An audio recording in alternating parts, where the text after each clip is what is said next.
Hey class, how's it going? My name is Chris Lyons, and today I'll be covering the term voir dire in Week 2 Discussion 2's video. I'll be covering an explanation of the legal term, the process, its purpose, its origin. I'll be getting into effectiveness of the term, and then also suggested improvements, and then I'll be talking about finally if a fair versus perfect jury. So starting off, voir dire is a legal term referring to the process of questioning potential jurors to determine their suitability to serve on a jury. According to Merriam-Webster's dictionary, the definition of voir dire is a preliminary examination to determine the competency of a witness or juror. The legal term's purpose is to ensure that jurors are impartial and free from bias that might affect their judgment and/or verdict in a case. For the process, during voir dire, attorneys for both the prosecution, defense, and the judge question potential jurors about their backgrounds, beliefs, and any potential biases that they might have. This process typically involves speaking to a group of potential jurors or individual questions for an individual juror, so one-on-one. When it comes to peremptory challenges, each side has a limited number of challenges, typically between 6 and 10, allowing them to remove a potential juror without stating a reason, other than the intuition that that individual is not going to be a good juror for this case.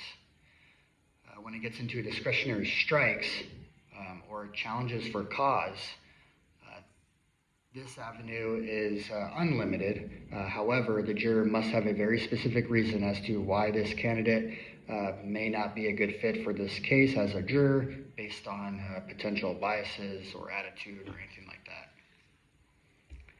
For the effectiveness of voir dire, the voir dire process is designed to achieve a fair and impartial jury.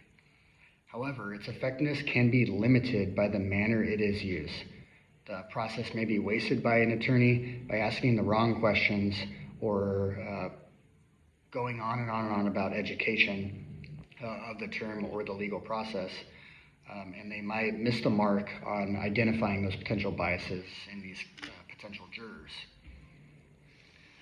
For suggested improvements, I would just suggest giving more time to allow to dissect these jurors in a group or one-on-one to truly find out if there's any past experiences or biases that they may be able to uncover and kind of deselect them from this case. Another suggestion would be electronic questionnaires prior to those individuals showing up to the courthouse. This would give the lawyers a good idea of who's coming, who they want to select, who they want to deselect, and maybe they can target or really fixate on specific individuals to see if they're going to be a good fit for this case or not be a good fit. Getting into the fair versus perfect jury. A defendant is entitled to a fair jury, not a perfect one. The 3 legal principles for a fair trial are the presumption of innocence, the burden of proof, and the standard of proof beyond a reasonable doubt. The legal standard is that jurors must be impartial and capable of rendering a fair verdict based on evidence presented, which is also the Sixth Amendment within the Constitution. Achieving absolute perfection in jury selection is unrealistic, but the goal is to ensure fairness and impartiality to the greatest extent possible. So overall, voir dire is a critical process in ensuring a fair trial by selecting impartial jurors. That's all I have for today. Thanks for watching. See you guys in the discussion boards.